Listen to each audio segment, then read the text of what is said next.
Good morning प्रिय student. हम आप लोगों को माप के बारे में बतलाने जा रहे हैं। माप दो प्रकार के होते हैं। सर्वप्रथम माप दो प्रकार के होते हैं, जो एक प्रत्यक्ष होता है और दूसरा अप्रत्यक्ष होता है।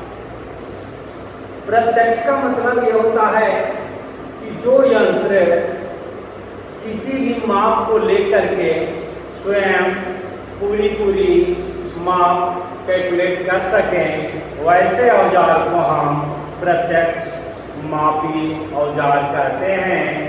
और ऐसे औजार जो कोई भी माप लेने के बाद वह पूर्ण रूप से बतला नहीं पाते हैं, उनको किसी और औजारों की मदद लेनी पड़ते हैं। ऐसे औजार को हम अप्रत्यक्ष मापी औजार कहते हैं। आपके सामने हमारे पास 2, 3, 4 एक अप्रत्यक्ष भी है और 2, 3 प्रत्यक्ष भी माप हैं, जो आप लोगों को मापी औजार के सभी पार्ट्सों को दिखाने जा रहे हैं। ये आपके सामने जो औजार दिख रहा है, इस औजार का नाम है कॉम्बिनेशन सेट।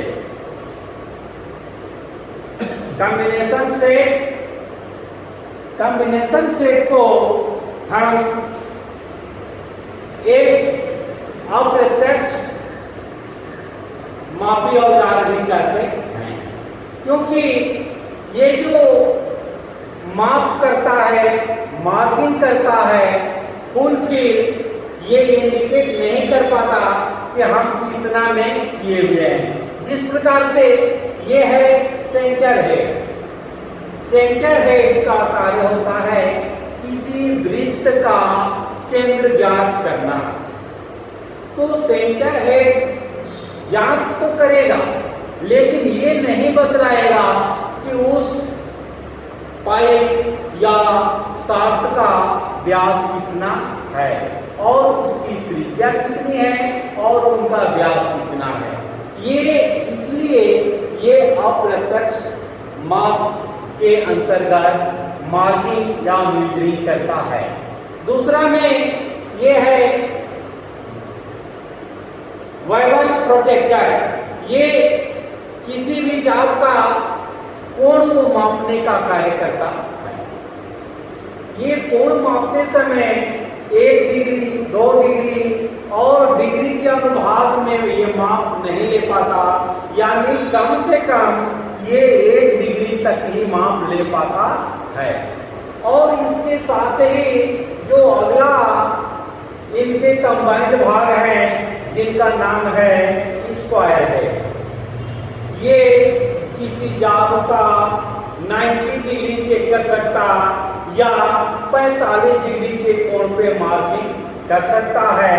ऐसे औजार को हम स्क्वायर हेड के नाम से जानते हैं। और इन जो भी ये तीनों पार्ट्स लगे हुए हैं, इन तीनों पार्ट्स को हम एक बीम या स्केल पे फिट किए हुए हैं। और इस प्रकार कॉम्बिनेशन सेट के 4 पार्ट होते हैं। पहला बीम, दूसरा इस सेंटर हेड, तीसरा प्रोटेक्टर हेड और चौथा स्क्वायर हेड होता है। इस प्रकार ये 4 पार्ट्स मिल करके एक साथ कम्युनिकेशन करते हुए कोई भी कार्य करते हैं। इस प्रकार इनका नाम हुआ कॉम्बिनेशन सेट। कॉम्बिनेशन का मतलब कई लोगों से कम्युनिकेशन करते हुए कार्य करता है, इसलिए इसका नाम पड़ा कॉम्बिनेशन सेट। इस प्रकार आपने इन कॉम्बिनेशन सेट के बारे में जाना। अब हम अगला प्रत्यक्ष औजार के बारे में बताने जा रहे हैं। प्रत्यक्ष मापी औजार क्या है और उनको हम किस प्रकार से माप लेते और किस प्रकार से इनकी रीडिंग हम पढ़ते हैं। इस प्रकार इस औजार का नाम है जो बाहरी माप लेना हो, भीतरी माप लेना हो और किसी जाल की गहराई मापने हो, इस प्रकार से ये तीनों माप के लिए एक ही औजार सफिशिएंट होता है, यानी पर्याप्त होता है। तो वर्नियर कैलिपर के द्वारा हम मीट्रिक और ब्रिटिश दोनों माप ले सकते हैं। इनमें एक तरफ जो ग्रेजुएशन किया हुआ होता है मीट्रिक का होता है, और जो दूसरे तरफ ग्रेजुएशन किया हुआ होता है ये चिन्हांकन ब्रिटिश की होती है। मीट्रिक प्रणाली में हम 1 मिलीमीटर का 50वां हिस्सा मापते हैं और ब्रिटिश प्रणाली में 1 इंच का 1000वां हिस्सा हम इनके द्वारा मापते हैं। इन प्रकार इस औजार के थ्रू हम किसी जाब का बाहरी व्यास, किसी जाब के आंतरिक व्यास और किसी जाब की गहराई तीनों माप लेने के लिए ये जो औजार प्रयोग किए जाते हैं इनको वर्नियर कैलिपर के नाम से जाना जाता है, जिनके द्वारा हम मिलीमीटर में 1 मिलीमीटर का 50वां हिस्सा तक माप ले सकते हैं। यानी इस औजार का अल्पतमांक जो होता है 0.02 मिलीमीटर होता है। इसी प्रकार और भी कुछ हमारे पास औजार हैं जो सूक्ष्म माप के अंतर्गत ही आते हैं, जो दूसरे टाइप में जिस प्रकार इस वर्नियर कैलिपर का माप पढ़ने के लिए किसी भी व्यक्ति को पढ़ा लिखा होना चाहिए, और अनपढ़ भी व्यक्ति जब कहीं हो जाते हैं या कुछ कम पढ़े लिखे रहते हैं, उन लोगों से भी काम हमें फैक्ट्रियों में, इंडस्ट्रियों में और इंस्टीट्यूट में लिए जाते हैं, तो उनके लिए ये माप पढ़ना संभव होता है। इस प्रकार उन लोगों से भी काम लेने के लिए आपके यहाँ इंजीनियरों ने एक और वर्नियर कैलिपर का आविष्कार किया हुआ है, जिनका नाम है डिजिटल वर्नियर कैलिपर, जिनके थ्रू आप देख सकते हैं कि इनमें जिस प्रकार हम इनको खोल रहे हैं वैसे वैसे इनकी रीडिंग स्पष्ट अक्षरों में आ रहा है, और इन अंकों को आसानी से पढ़ करके आप बतला सकते हैं कि किसी जाल का बाहरी व्यास कितना है, आंतरिक व्यास कितना है और उनकी गहराई क्या है। इस प्रकार आप देख रहे हैं कि 13.12 मिलीमीटर की रीडिंग इस समय ये बतला रहा है, जो ये रीडिंग एक 5 क्लास का बच्चा भी आसानी से पढ़ सकता है। इस प्रकार बहुत कम समय और मास प्रोडक्शन के लिए हम ऐसे ही औजार का प्रयोग करते हैं, जो भिन्न भिन्न मापों को हम 1 मिलीमीटर का 100वां हिस्सा तक, यानी इसके द्वारा 1 मिलीमीटर का 100वां हिस्सा तक माप हम आसानी से ले सकते हैं।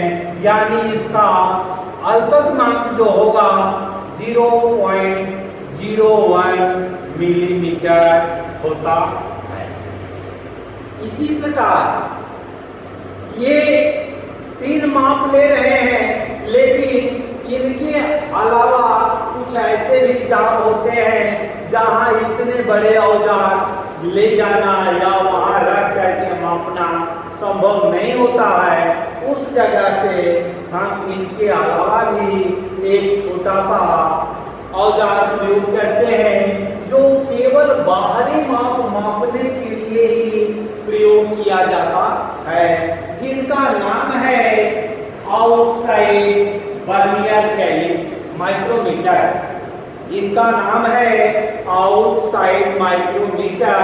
इनके द्वारा हम किसी जाल का बाहरी व्यास बाहरी सीट की मोटाई, किसी जाब की बाहरी लंबाई या चौड़ाई या मोटाई, किसी भी पोजीशन में हम 1 मिलीमीटर का 100वां हिस्सा तक मापने का कार्य करते हैं। ये नट और बोल्ट के सिद्धांत पे कार्य करते हैं, क्योंकि इनको जैसे ही हम खोलते हैं तो इनके अंदर चूड़ियां कटी हुई है और ये चूड़ी की पिच के आधार पे ही ये आगे और पीछे यानी खुलने और बंद होने का कार्य करता है। इस प्रकार इनके पार्ट्स भी हैं। जिस भाग को हम पकड़े हुए हैं इस भाग को हम फ्रेम कहते हैं। फ्रेम के बाईं तरफ जो लगा होता है इनको एनविल कहते हैं और फ्रेम के दाहिनी तरफ जो लगा होता है इनको हम स्पिंडल के नाम से जानते हैं। और फ्रेम के जो दाहिनी तरफ होता है स्पिंडल को लॉक करने के लिए एक लॉक स्क्रू लगा होता है और इनके दूसरे उसी साइड में जो ये ग्रेजुएशन चिन्हांकन किए हुए भाग दिख रहे हैं इस भाग को हम स्लीव कहते हैं।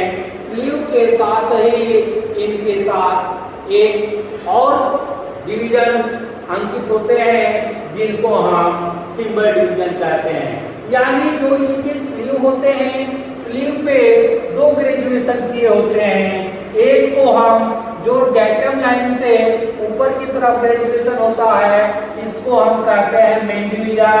डेटम लाइन से जो नीचे चिन्हांकन किया होता है इसको हम सब डिवीजन कहते हैं। और डेटम लाइन से लिंकवर जो इनके वेबल घेरे पे ग्रेजुएशन किए होते हैं इनको हम थिम्बर डिवीजन के नाम से जानते हैं। तो मेन डिवीजन के एक खाने का मान 1 मिलीमीटर होता है और जो डेटम लाइन से नीचे वाले जो भाग होते हैं प्रत्येक मेन डिवीजन को 2 बराबर भागों में बांटा होता है। यानी एक भाग का मान 1/2 या 0.5 मिलीमीटर कहा जाता है। यानी सब डिवीजन से हम 0.5 मिलीमीटर का माप आसानी से ले सकते हैं। इसी प्रकार 0.5 मिलीमीटर की दूरी को थिम्बर डिवीजन पे 50 बराबर भागों में बांटा होता है। यानी थिम्बर डिवीजन का जो घेरे होते हैं उनके एक खाने का मान हम इसका अल्पतमांक कहेंगे। और ये कैसे कैलकुलेट करते हैं इनके बारे में 0.5 मिलीमीटर बटा 50 इक्वल टू 0.5 गुणे 10 बटा 50 गुणे 10 करते हैं। इस प्रकार जो इनके माप होंगे 5/500 और इनको जब कटाया जाएगा तो 1/100 या 0.01 मिलीमीटर इनका अल्पतमांक आता है। यानी इस औजार के द्वारा कम से कम 0.01 मिलीमीटर का माप हम आसानी से पढ़ सकते हैं। इस प्रकार आज आप लोगों को यहाँ जितनी भी चीजें पढ़ाई गई हैं इनको बार बार आप लोगों को दोहराने की जरूरत पड़ेगी, तब इन यंत्रों को चलाने अथवा माप लेने की कला आपके अंदर पूर्ण रूप से पर्याप्त हो जाएगा। और आज की क्लास यहीं से स्टॉप किया जा रहा है। Good morning.